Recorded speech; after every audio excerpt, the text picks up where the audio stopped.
Ito yung capacitor ng condenser fan. Naku, yan mga kapilat, oh. May napapansin ako.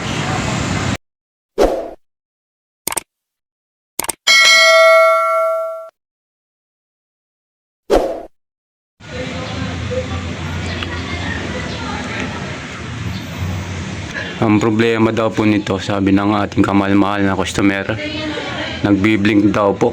Bali, tinawag lang po ito ng ating kamahal-mahal na customer mga kapilat. Tapos nag-send po sa akin ng video.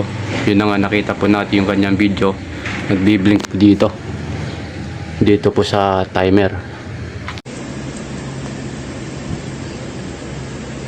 Ngayon, ang gagawin po natin mga kapilat, i-open po natin sa remote nya. Ito po yung remote nya mga kapilat. Isa po siyang Panasonic. Open natin. Ayan po. Umopen na siya. Ayun, umandar na po yung kanyang blower well mga kapilat. Nasira siguro yung dati nagmi-maintenance dito. Ngayon, pupuntahan po natin si outdoor unit. I-check po natin yung kanyang condenser fan at yung kanyang compressor kung umaandar. Tara, samahan niyo ako mga kapilat para malaman natin po agad kung ano po yung problema nito, itong aircon nito mga kapilat, kung bakit nagbi-blink. Dito natin muna itong remote. Ayan.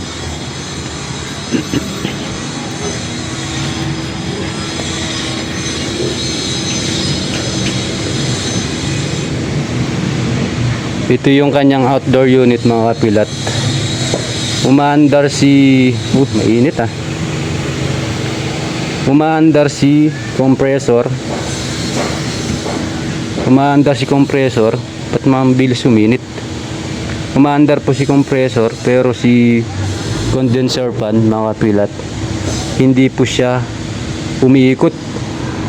Yan po, wala po siyang buga. Hindi lang po natin masilip yung kanyang fan, yung condenser fan, dahil masyadong mababa itong pwesto ng kanilang outdoor. Kaya pwede naman nating kapain kung umaandar siya, kung may bumubugang hangin. Ito po siya mga kapilat. Wala po tayo nararamdaman na hangin na kahit kaunti. Tapos dito mga kapilat, umaandar si compressor, napakainit. Yan po, kung naririnig po niyo yung tunog ng compressor, yan po. Ayun, namatay siya mga kapilat. Namatay po siya. Kaya po siya namatay mga kapilat, dahil hindi po umaandar si condenser fan. Ngayon, check natin, buksan natin to mga kapilat para malaman natin kung ano po yung kanyang problema, kung bakit di umaandar si condenser fan. Ayan mga kapilat, ito na siya mga kapilat, na i-open na natin siya. Ngayon, kung napapansin ninyo mga kapilat, hindi po umaandar si condenser fan. Tapos po itong kanyang compressor, napakainit. Off na natin muna po sa kanyang breaker. Ito po yung kanyang breaker mga kapilat. Napaka delikado itong pwesto ng kanilang outdoor unit mga kapilat.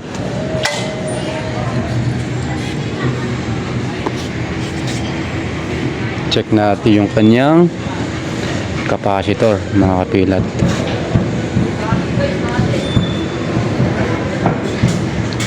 Nainit din si capacitor, oh. Sobrang init. Ito na siya mga kapilat. Itong capacitor niya mga kapilat, kung napapansin po ninyo, lumobo na. Yan, oh, kahit di natin to testerin, yan, oh, lumobo siya. Yan, oh. So ayan mga kapilat, napalitan na natin siya ng capacitor. Ito yung kanyang stock. mga kapilat. Tapos bumili na lang po tayo. Same po sila ng UF. Ito yung capacitor ng condenser fan.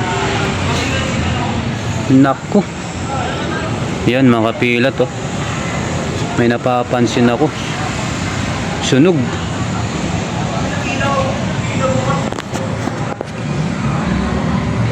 Tanggalin natin.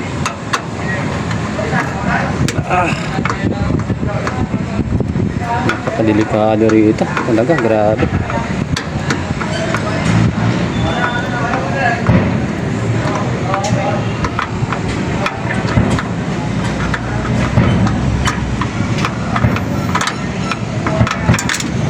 Yeah. Nasa mga pilat. Naku. Ito nga mga pilat, oh. Sunog. Kaya pala hindi na umiikot si condenser fan dahil sunog po kanyang capacitor.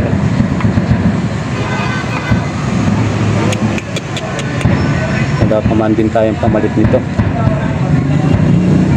Anong oras na? 5:30 na mga pilat ng hapon.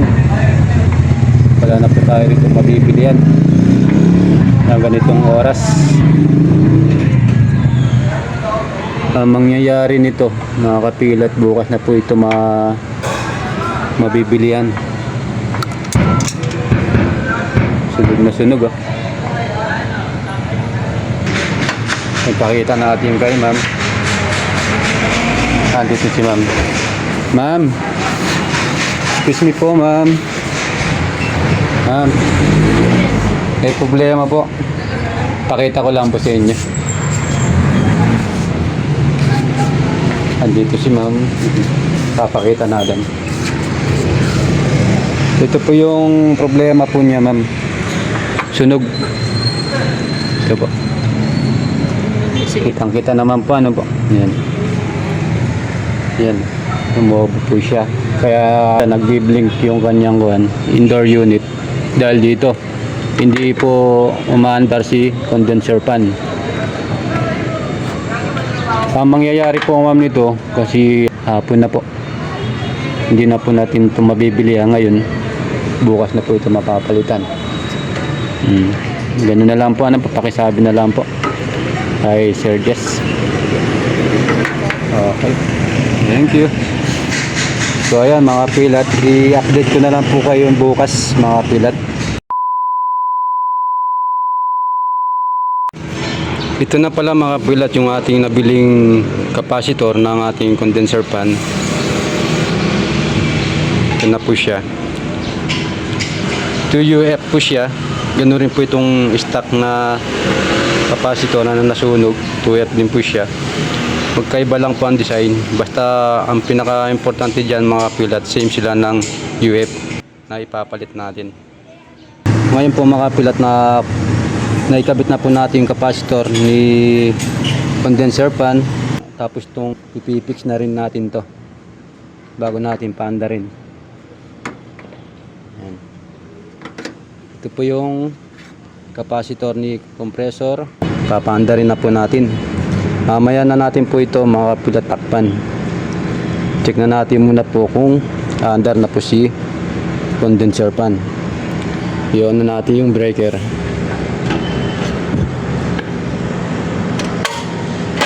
Ayan. Naka-on na siya. Tapos punta tayo po sa kanyang indoor unit. Ayan. On natin. Tapos hintayin natin yung kanyang blower well na umikot. Ayan, umikot na po siya. Tapos punta po tayo doon sa kanyang outdoor. Check natin si condenser fan kung umaandar na. Ayun, mga kapilat, umaandar na po siya. Ayan na po. Ayan, umaandar na po. Ganda na po yung ikot ni condenser fan, mga kapilat.